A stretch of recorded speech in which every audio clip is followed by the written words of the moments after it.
Bonjour à toutes et à tous, j'espère que vous allez bien. Donc là aujourd'hui on fait le protocole de dilution. Encore une fois on va commencer par la liste de matériel. Encore une fois, comme pour la dissolution, vous avez besoin d'une fiole jaugée d'un certain volume. Ici j'ai pris 50 ml et d'un bouchon. J'ai besoin aussi d'une pipette jaugée.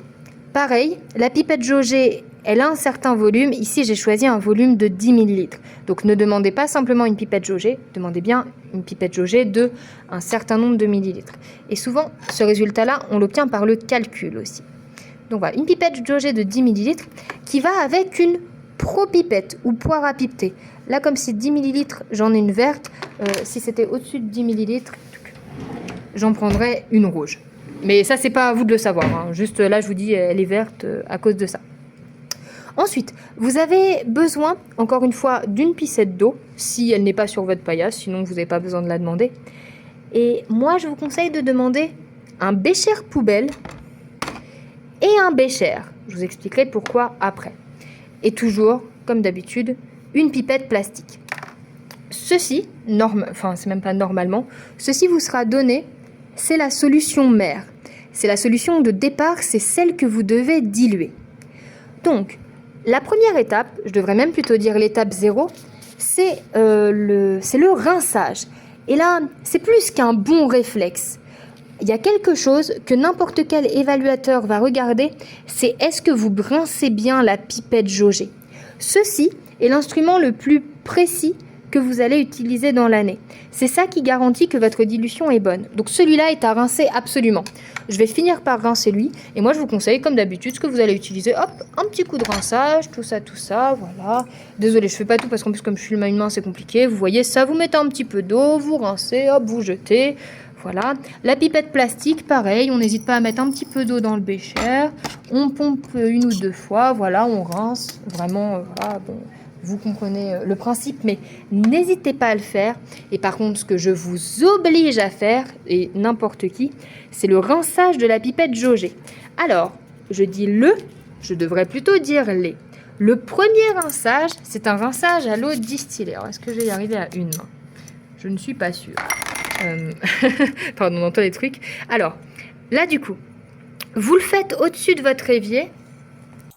Vous prenez votre pipette d'eau, vous insérez le bout de la pipette d'eau dans le tube de la pipette jaugée, vous faites couler un petit peu d'eau, vous faites tourner la pipette jaugée sur elle-même, comme ça toutes les parois sont bien rincées, et ensuite vous laissez l'eau de rinçage s'écouler dans l'évier.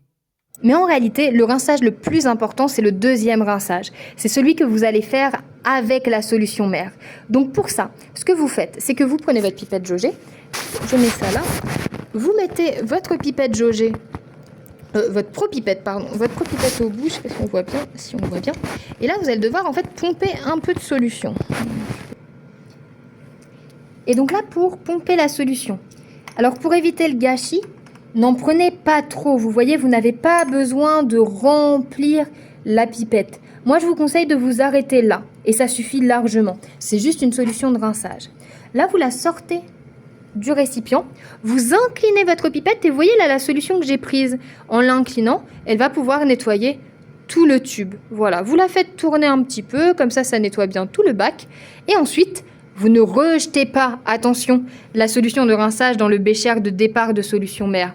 Vous le mettez bien dans votre bécher poubelle. Et pour l'enlever, voilà, juste vous enlevez la pipette jaugée et hop, ça tombe tout seul. Pardon, on voit pas bien, mais voilà, ça s'en va tout seul. Et là, c'est super, vous avez bien rincé votre matériel. On peut maintenant passer à la vraie étape de prélèvement, à savoir prélever du coup 10 ml de solution mère. Donc je réimbrique la propipette sur la pipette jaugée. Et là, clairement, le point d'intérêt, ce sont les traits de jauge. Parce que quand vous voyez, il y en a deux. Un en bas de la pipette et un en haut de la pipette. Quand vous prélevez, vous allez jusqu'en haut de la pipette jaugée. Alors, je vais essayer de le faire. J'ai une main, j'espère que je vais réussir à être précise. Voilà, donc je monte. Ah oui, pardon, c'est vrai que je vous montre pas, mais en gros, en fait, la propipette, pardon, vous voyez, une main, je galère vraiment, mais on commence par monter ce petit levier. Vous voyez comme ça, là, ma solution, elle monte petit à petit, elle monte petit à petit, elle monte petit à petit.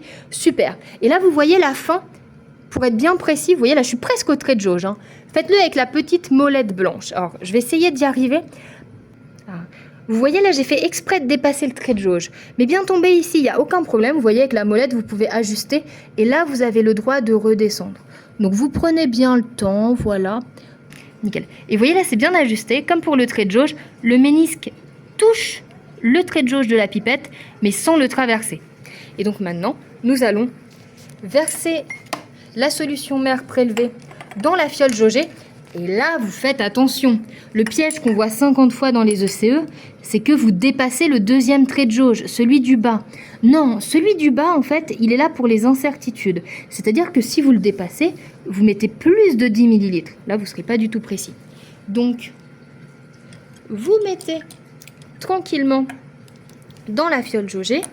Voilà, sans aller trop vite, surtout parce que vous ne voulez pas dépasser le dernier trait de jauge. Parce que là, par contre, si vous le dépassez, tant pis pour vous, vous ne pourrez pas récupérer la solution que vous avez mise en trop.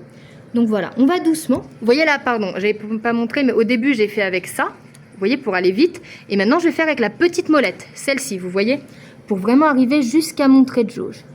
Voilà, hop, touc, ça descend, ça descend, ça descend, ça descend, super, vous le voyez descendre. Ok, j'y vais encore un tout petit peu. Voilà, parfait.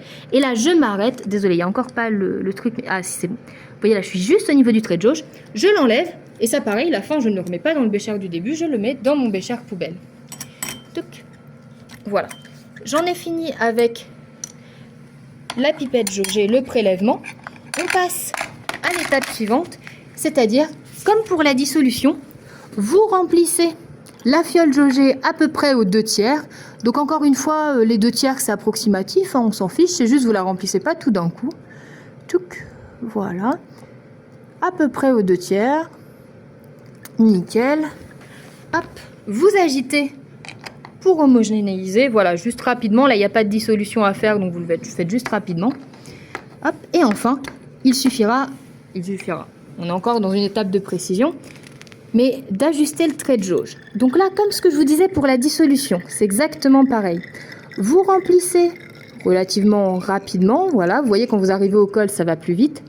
Et là, vous remplissez, c'est pour ça que je vous conseille de demander un bécher et une pipette plastique dans votre liste de matériel. Vous mettez un petit peu de distillé dans le bécher et vous ajustez goutte à goutte jusqu'à avoir votre trait de jauge. Donc je rappelle, le ménisque qui effleure le trait de jauge sans le traverser. Toc. Et évidemment, vous gardez bien vos yeux au niveau du trait de jauge. Là, vous ne me voyez pas, mais par contre, je suis vraiment avec les yeux au niveau du trait de jauge. Voilà. Et là, vous voyez, c'est pas mal du tout. Toc. Toc. Ici, il y a le ménisque qui est bien... Alors, la mise au point, je m'applique, c'est tout bon. Vous avez bien le ménisque qui touche le trait de jauge, mais sans le traverser. Et ce que vous n'oubliez surtout pas, vous bouchez, voilà, vous agitez 1 ou 2 fois, et ne vous en faites pas, le trait de jauge, il sera toujours au même endroit, et là, vous appelez le prof pour qu'il valide votre manip. Voilà, n'hésitez pas, si vous avez des questions, je vous souhaite une très bonne journée, et à bientôt.